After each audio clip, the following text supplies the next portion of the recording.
salaamaaleykum waa Sénégal salaamaaleykum suñu mbokk internet yi yéen ñi seetaan leral.net ñu ngi leen di nuyu kenn ku nekk tey nag dañu ñëw fii si Xambala Top seet si monsieur Ibra Top maire de la commune de Nguène Sarr ba tax na dañuy ñëw rek jàkkaarloo ak moom laajte ko li nga xamante ne si tey moom lay gérer maire bi fii ci Nguène Sarr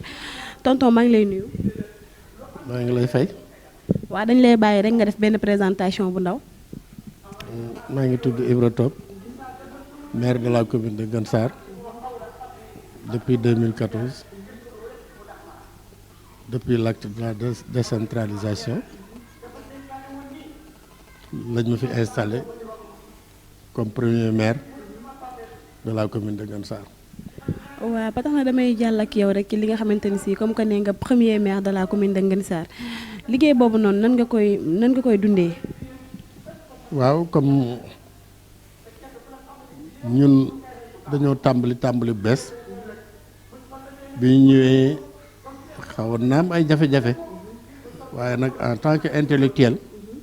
en tant que enseignant de profession yaakaar naa ni noo ngi ciy génn ci suñuy pexe bopp ci suñuy gëstu ci suñuy lëkkalikoo ci suñuy observation ci suñuy lire lecture bi ñuy def ba léegi macha allah yaakaar naa ni tegu nañ ci yoon bu baax bi. waaw da nga ni en tant que enseignant noo gisee njàng mi nga xamante ne si actuellement mi ngi sooxe ci jamono ji rawatina tak fi nga dëkk. waaw njàng mi de moom sooxe na sooxewul mais comme man je suis le directeur de l'école xam nga dirigeant bu ne xam na nu muy ménager ay agent ba yàlla def na man mouvement yi nga xam si moo fi am équipe pédagogique bi mu am wax dëgg yàlla amuñu benn problème pour ay observation de mot de grève et cetera te seen résultat ren wane na ko bon quant aux autres écoles nag bon effectivement il y avait eu des mouvements trouble am na ba feeñ na ci résultats yi certaines écoles yi nga xam ni dañ doon observer des mots de grève bon enseignants yi dañuy grève parce que am nañ ay revendications yu ñuy laaj dañuy laaj seeni droit comme nag seeni droit la ñuy laaj wax dëgg yàlla les mots de grève ont trouvé leur raison. monsieur le maire ban politique lay def. man de maa ngi ci politique gu APR depuis 2012 man nag ba ma yàggee politique yàgg na parce que yaakaar naa ni fii ci commune Nguène booba commune rurale la maa fi dalaloon Ablaye Wade man ak sama benn cousin bu ñuy wax Demba Top booba militant Ablaye Wade bu ñu leen compter fii mënuñoo lekk kilo ceeb bañ ko yëkkati nag dañ woon du dem kenn ñemewu fee politique bu Ablaye Wade ñu jàppale Ablaye Wade di ko jàppale ba mu jël pouvoir bi mu jëlee pouvoir bi man taxul ma bàyyi ko parce que man je suis un démocrate comme Ablaye Wade démocrate la ma ànd ak moom ñuy dem ba fu ne représentant naa ko fa dans les bureaux de vote lu ne aussi defal naa ko PDS waaye dafa am jamono joo nga xam ni daanaka dañ noo marginaliser nous les premiers militants du PDS moo tax comme PDS boobu meññ na un démocrate comme Macky Sall ma xool xam ne kii danaa ko politique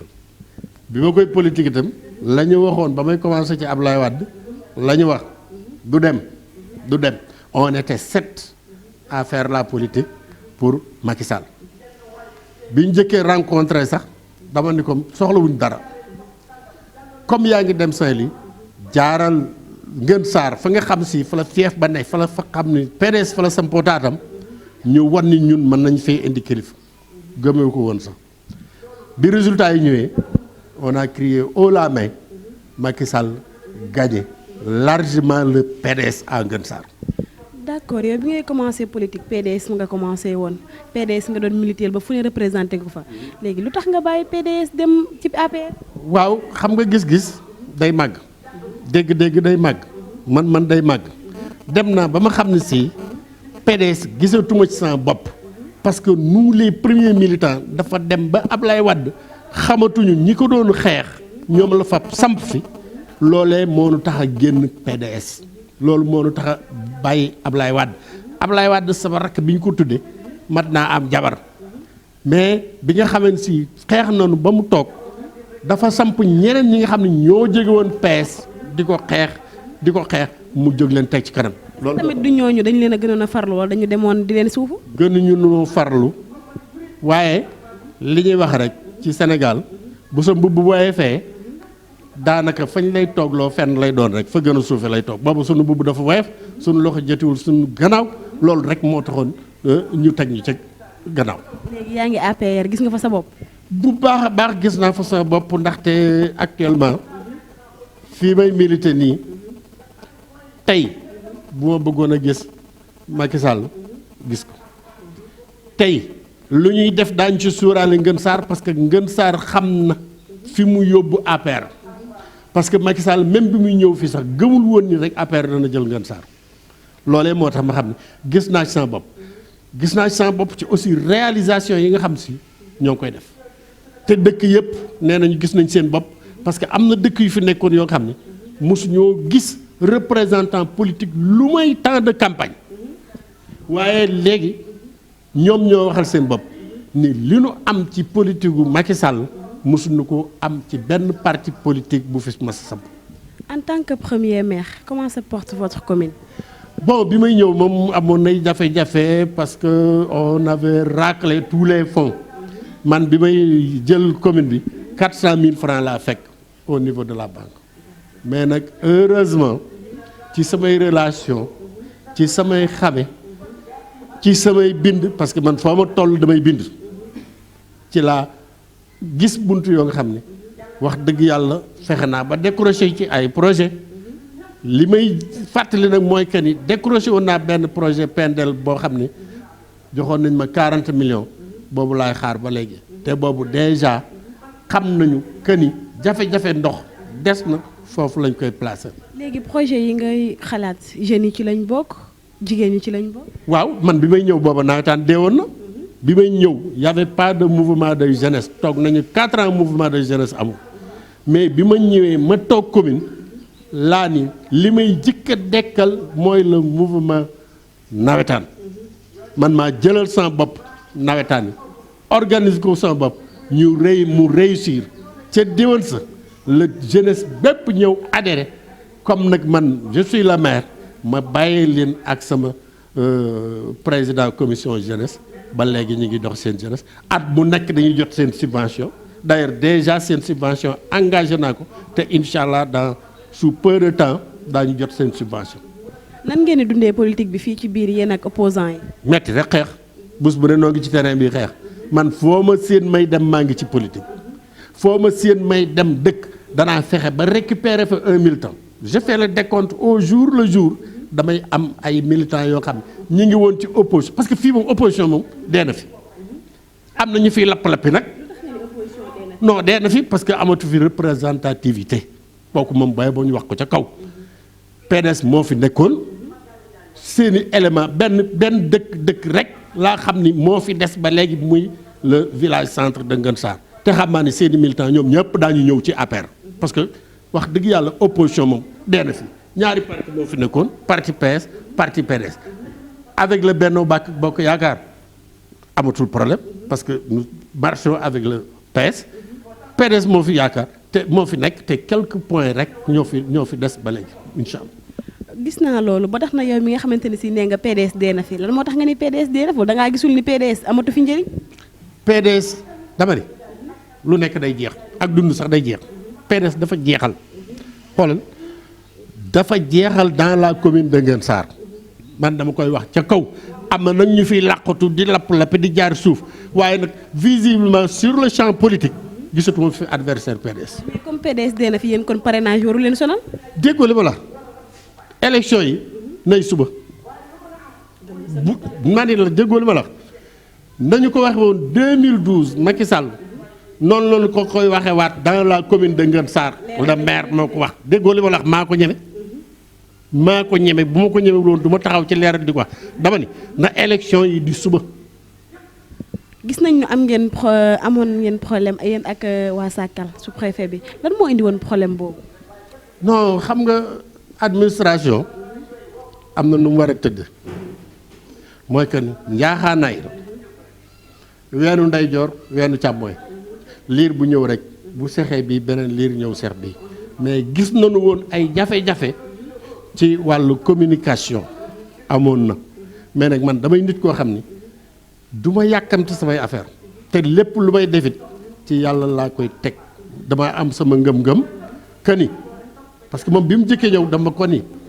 heure bu ma defee faute administrative rek nañ ma sanctionné bala nga maa sanctionné sax ma démissionné waaye nag yàlla baax na wax dëgg yàlla defaguma benn faute administrative bu mu jaar ba man maa sanctionné loolu daal mooy suñu diggante mais amuñu benn jafe-jafe da doon jaar fii may jaar fii rek léeg-léeg nag moom ñoom ñu mbëkkante falaxe moom mënut a ñàkk waaw léeg-léeg moom falaxe bu metti la daan def waaye toujours nag man dama ko daan muñ xam ni nit ki moom fonctionnaire la dañ ko affecté fii dana mas a dem keneen ñëw mais ñun amuñu woon benn problème la ma la waxoon rek man damay gëm yàlla lu wartu am du am parce que man gëmoon naa ni argument yi may avancé fu ne ñeme naa ko faa défendre poste de santé bi notre ONG premier partenaire te dama ko ci gërëm bu baax moo ko octroyé le village de Kër Samb parce que c'était le village le plus parrainé de la commune de Ngueune Sarr. Il y avait plus d'EFSI dans la commune de Ngueune Sarr. C'était le village de Kër Samb. On nous l'a proposé. Nous avons accepté. Nous avons délibéré. Le sous-préfet a approuvé. Alors xëy na ñaari villages yi dañoo amoon ay couac entre eux. Tiraillement daal loolu moo ca nekkoon. Tiraillement bi c'était un village qui a été scindé en deux parties. L'une des parties est allée s'installer au bord de la route. Le village original s'est installé et c'est là où il y avait la case de santé. Or plan poste de santé fu ñu koy def rek dañuy màggal benn poste de santé loolu rek la woon xëy na ñoom ñaar nag c'est différent. Bon je n'aime pas tellement me prononcer parce que dafa ma mag xëy na ci histoire rek laay déggee waaye wax dëgg yàlla seeni problème moom bëgguma ko aborder. D'accord actuellement ban message ngay lancé ñi nga xamante ni si ñoom ñoo topp sa gannaaw ak waa Sénégal. waaw li may ñaan rek mooy que ni sénégalais moom am na chance bu ñu nee dana tàng rek boobu lay sedd nañu ànd ak dal def suñu campagne nañu ànd ak dal def suñu campagne wax ak nit ñi jox leen programme bu wóor man leer na ma ni fu ma toog wax sama programme daañu ma gëm parce que la ma waxante woon ñoom yëpp def naa ko macha allah. réalisation yi am nañu bilan daal te campagne balaa neex rek da ngay am bilan. instant bi mën nga maa wax ci quelques kii rek programme yi nga am nga citeel ma ci quelques rek. bon programme bi ñu am mooy que ni dañ koo wékk ci PUDC xam nga amoon nañu ay piste de production yoo nga xam ni depuis lancement bi ñu defoon SICAD Ngueune Sarr amoon na ci 10 kilomètres de piste loolu la ñuy xaar ñu réaliser ko bu ñu ko réaliser mën nañoo bañ a dem campagne parce que xam nañu déjà fi mu war a jaar xam nañu fi mu war a dem te ce qui est sûr bu fa demee ñun jarul sax ñuy campagne beneen parti politique bu fi ñëw di campagne it da ngay sonn rek waaye déjà APR moom xam naa ni yaakaar naa ni du am benn jafe-jafe. yow yaa représenté. dans le calme bu ñu xeex bu ñu xuloo nañuy am ay suñuy idées yu mel ne martu boo xam si koo ko jox dana ko mën a gëm incha allah. incha allah yow yaa représenté APR fii si Ngueune Sarr commune bi région de Louga am na ñoo xamante ni si ñoo fa nekkal APR mën nañu gis ne ku mel ne Moustapha Diop ku mel ne Mbéri Sylla ku mel ne Mamadou Diallo ñooñu noonu bonne relation nga am ak ñoom. waa xam nga ñooñu ñëpp c'est des citoyens de Louga am na lu ñu bëgg ma ni man daal comme que benn ndab la ñee dañuy root di sotti ñee di root di sotti ñee di root di sotti day gën a fees rek waaye de bu fekkoon ànd woon nañu day suñu victoire dans le Louga dana mel ne boire un verre d'eau bu fekkoon di si àndandoo nañu war a àndandoo vraiment victoire bi ci Louga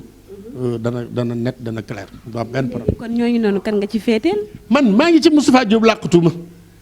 man maa ngi ci Moustapha Diop làqatuuma damaa làqatuwul parce que ñoom bi ñu fi ñëwee man damaa ni tekk parce que boo nee tekk rek tekk wan la yoon dama leen di observer xam naa nag nit ñi de mauvaise langue dañ naan waaw Moustapha Diop da leen di woo di leen jox xaalis da leen di woo di leen neexal mais Moustapha Diop li may wax même bu ko déggee musta taxaw ma ni ko may ma juróomi dërëm. Mbéri mooy suñu conseil départemental mooy représenter le département moom itam man bu ma amee sama soxla damay dem ci moom ni ko Mbéri lii de laa soxla lii laa soxla lii laa soxla lii laa soxla te lu ma ko wax dana ko def mais vraiment et clairement je suis partisan de Moustapha Diop. Il y a un grand homme bu dëkk Ngën Saax ñu koy wax Mbaye Sarr moom moo jiite Sénégal Tour ban relation ngeen am ak moom. De très bonne relation comme grand frère c'est un grand frère man de du ma ko sikk parce que wax dëgg yàlla mosuma dégg mu wax ma lu ma naqari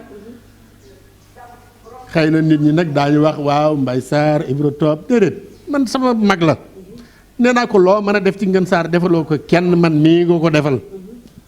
waaw loolu kay lenn la rek xëy na doon bëre ñu yeru rek dóor ci suuf. ban genre bëre ngeen doon bëre. doon bëri ci politique mi ngi woon PDS man maa ngi woon APR ñu doon bëri rek xëy na ñàkk na waaye nag il faut être sportif ku dul bëre moom doo daanu waaw. ci ku dul bëre doo daanu jooju laay dem ak yow parce que instant bi bëre bi da ngeen cee dugal parrainage te parrainage boobu noonu yéen bëri ngeen yaakaar ni combat la pour yéen ngeen daan wala ban gis-gis nga ci am. ñun ñooy daan man la déggoo li ma wax naa la ko ca départ ba nee woon naa la nay élection yi du suba aajuwul sax parrainage boo gisee lenn rek c'est pour limiter les partis politiques parce que li ñu daloon ci législative la ñu bañ dalan xam nga bu fekkee ay élection ay 100 candidats loolu sax dafa jaaduwul mais parrainage bi dana leen départager parce que am na ñoo xam ne ce qui est sûr ils vont se présenter mais mënuñoo am 53 000 voix de waaw waxatuma la ak di am ay 60 000 voix loolu la. waaw lan nga wax ñi nga xamante ni si yaa leen jiite parce que du boo yoree kii maire bu Ngën rek am na yeneen village yu bëri ñu nekk ci biir ñoo jiite. déggoo li ma la Ngën Sarr compte 71 villages je peux dire que actuellement bokk benn village la mënta rassurer muy le village de Ngën Sarr yeneen 70 villages yëpp gisal nañ seen bopp am nañ seen gën bam bopp la woon nag mënatu la am. léegi lu tax mënoo rassurer Ngën Sarr ca nga ne gëm nga ni da ngay gañe. non déggoo li ma la le village de Ngën Sarr rek lu muy déggoo li ma la bu ma fa dee gagné quelques voix la ma fay gagné yeneen village yi des yëpp dañ leen di gagné. waaw mais comme gëm nga ni parrainage yow teewu laa gagné ci da ngay gagné kon Ngën Sarr war na laa mën a rassurer. déggoo li ma la honnêtement je te dis que Ngën Sarr dong laa mënut a rassurer parce que jusqu'à présent il y a des opposants déedéet du bëgg Ngën dong moom tiitu lañ ma non bu fekkoon ne non man j'ai fait des calculs politiques élection yaat noonu laa defoon ma def samay calcul politique